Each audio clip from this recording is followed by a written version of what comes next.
At last, I found a very happy manager of late. If you've been following stories lately, you've seen there's a lot of clubs with unhappy fans and managers and staff. And I've got Rob Mitchell. Rob, how you doing? I'm good, Ray. How are you? Not as happy as you. I can see with that smile. You got some Yeah, good news. yeah, very good news.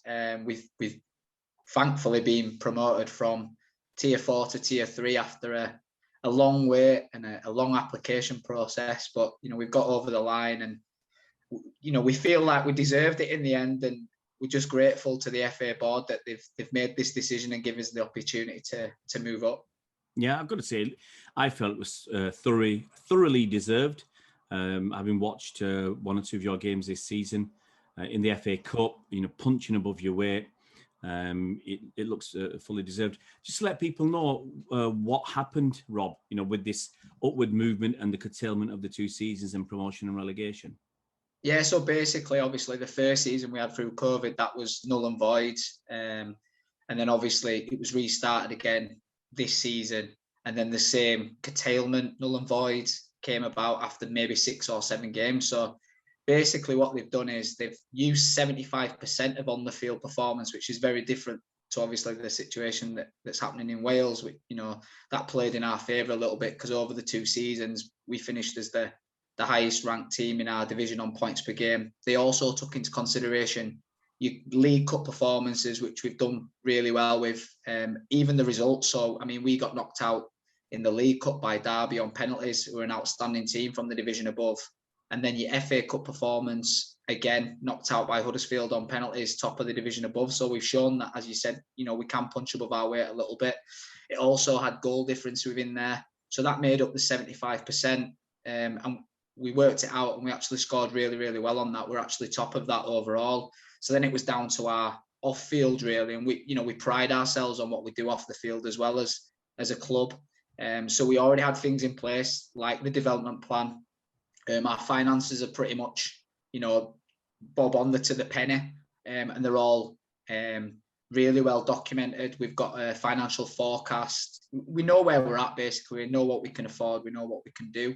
So we knew that in terms of the application, we ticked all those boxes. Again, the Yorkshire Payment Stadium that we have as well is an outstanding stadium for a team at our level. It had everything that you needed, sheltered seating, disabled access, turnstiles, players' walkway, clubhouse on site. So, I mean, it's everything you could ask for. So, again, we ticked all those boxes and we always felt that we had a really good chance, but you always have a seed of doubt in your minds when you're a team without the status in terms of Brighouse Town's probably not known around the world as well as some of the teams are in our division. So I think it's testament to everyone that put the application together and testament to the players and volunteers that make us a success both on and off the pitch. Yeah, you mentioned other teams in the division. Didn't Wolves go up as well? Wolves have been... Yeah, I'm really pleased for Wolves. Honestly, they deserved it. Dan's done an incredible job, and I said to Dan, I said, look, if one team went up and you went up and it wasn't us, I'd hold my hands up and say you deserve to go up. So I'm just delighted to see that they've gone up as well because they're an outstanding club, and obviously they do have the men's backing or the men's tag, but I think regardless that they've had an outstanding journey, and I'm sure they'll continue to have an outstanding journey. Just hopefully not when we play against them. I mean, you mentioned it about the players, the staff, the volunteers that make grassroots football what a success. I mean, do you want to have give a little bit more credit to them, because obviously without so many people and the fans, volunteers, and everything else, it wouldn't happen. No, definitely not. And I mean, there are some incredible people behind the scenes at Brighouse Town, and they've always supported me along the way and give me the backing and give me the tools I needed to be successful. I always say as a manager that you're only as good as your players, and you're only as good as the people around you. And, I couldn't ask for a better group, to be fair. The players have been incredible over the 2 seasons. There are players that played in the original season that have moved on, and this is to them as well, because without those players we wouldn't have been able to achieve the points per game status and the cup runs and the things like that. So the players that have moved on have got to take massive credit as well, and they've got to feel part of this, as well as the new players that have come in and seen the job over the line, so to speak. People behind the scenes, my coaching team, they are they're incredible. They all bring something different to the table. They all make us the successful outfit that we are. The people that work behind the scenes as well.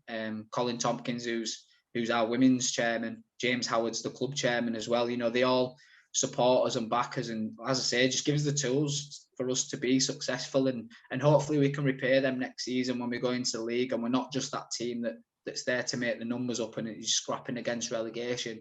And that's not disrespectful to any of the teams in the division. We're going to go into the league with a mindset of we're going to do as well as we can do, and see where that takes us game by game, and hopefully, you know, we can repay the faith that's been paid in us by the league and by the FA board as well, because they've obviously seen that we are capable of competing both on and off the pitch. So hopefully we can repay their faith. A lot of people might think that the teams that have gone up maybe have gone up by default and haven't actually won a league or anything like that. And for me, if we weren't deserving, we wouldn't have been here and we wouldn't have been selected. That's the way I see it. And I think over the 2 seasons, I think not just the 2 seasons, to be fair, over the last 4 or 5 seasons, we've shown that we're more than capable to compete. And we've only been pipped to the post a couple of times in the past to Hull City, who are still in that league, and Burnley, who are now obviously associated with their men's team and have gone from stride to stride. And I'm sure they'll kick on again. So it shows just what a little club can do if you've got incredible people behind the scenes and an incredible team on the pitch. Yeah, I've got to echo what you said. It's not by default, because if you weren't good enough, you wouldn't have gone up. You know, if there's only one club applying and they weren't good enough on paper and on the pitch, they wouldn't have gone up. So, you know, I don't want people to think that, you know, maybe only 1 or 2 clubs applied and it was by default. No.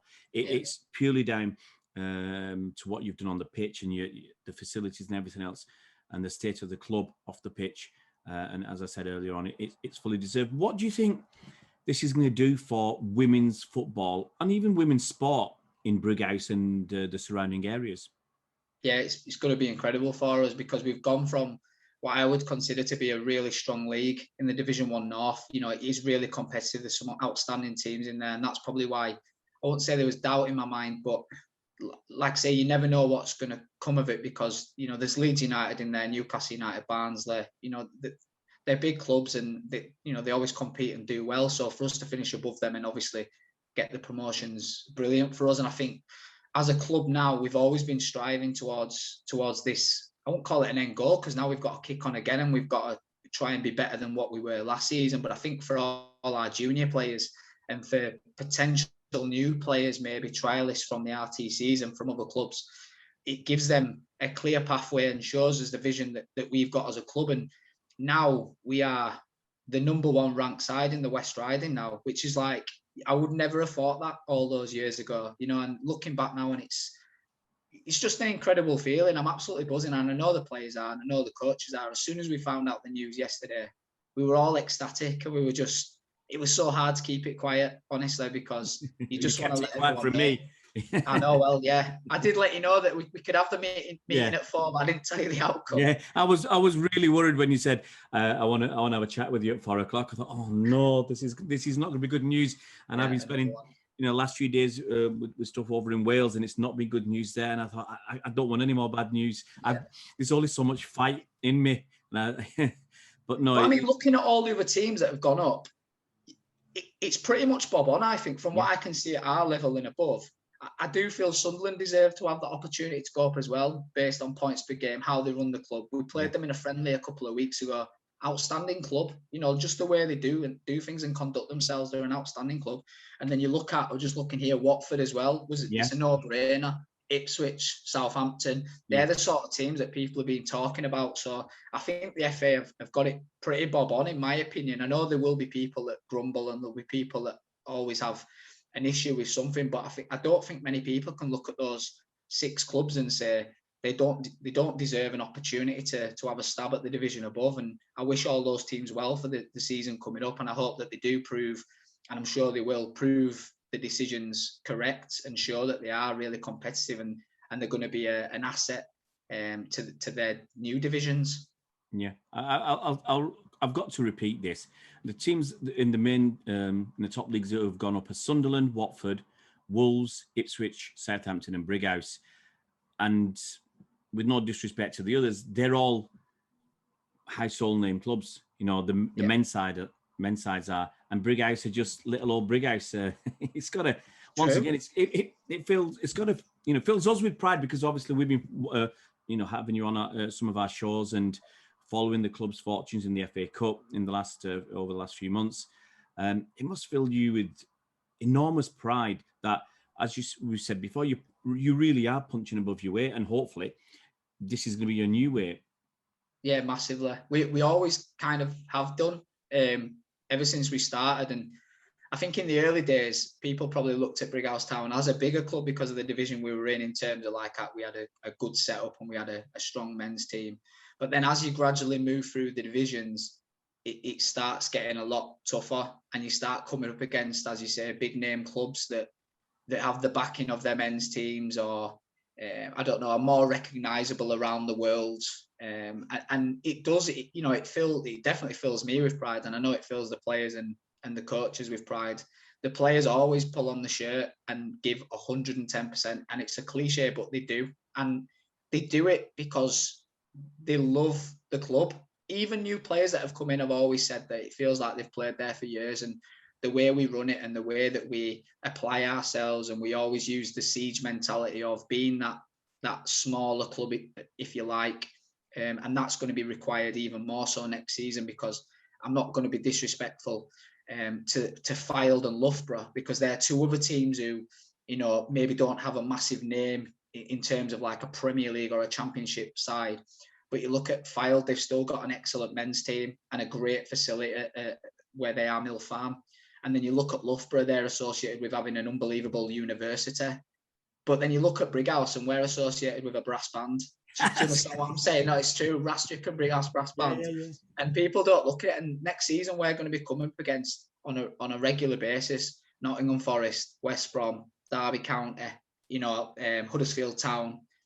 And it's just, it seems madness. Hull City, Middlesbrough, you know, the list goes on. They're all unbelievable clubs who we've maybe come across in the past, and we've played them, or, you know, we've given them a game in a friendly or whatever. But now to be associated with that division, yeah, it's not very often, but I'm lost for words with it. Yeah, just quality.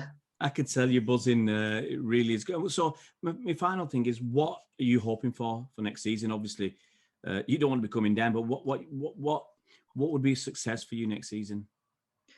I mean, I said this to a couple of coaches, and I just said, I think the magic number is around 20 points. And if we can get to 20 points after 10, 12, 14 games, you know, job done, and then we can kick on. Other people will set standards of, we want to try and compete, and we want to compete at the top end of the table. But I'm going to try and be realistic to start with and see where we're at, because I know the teams in there are incredible teams, and it's going to be difficult. There, you know, the big teams in there who have been in there a long time, they're experienced.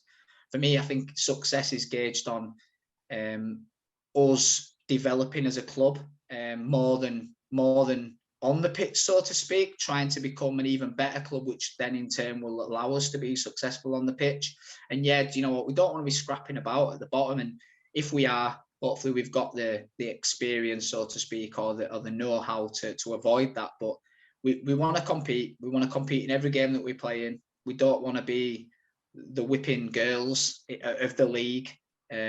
Yeah, we want to compete and we want to enjoy the ride, because it's taken, you know, I think it's taken us 7 years to get 3 promotions or something, from 6 to 3, which is pretty decent when you look at it in terms of where we've come from. And we want to kick on again now. And some people might look at it and think we're mad for thinking that one day we want to play in the Championship, but you might have looked back in the early days and said we were mad for wanting to even play in the National League Division 1 North, you know, and we've done that, we've achieved that, and now we're in the Northern Premier, which is just incredible. And as I keep saying, the people that have guided us along on this journey, you know, I've got to take massive credit from it, and hopefully we can do them proud, and hopefully we can continue to do our league proud, and the West Riding proud as well, because as I said, you know, with the highest ranked team in there now, because I think Huddersfield are part of like Sheffield and Hallamshire. So yeah, West Riding, we're number 1 at the moment. Yeah, I would say dream big, Rob. Dream big for next season. As they say, aim for the stars, and then see what happens. Yeah.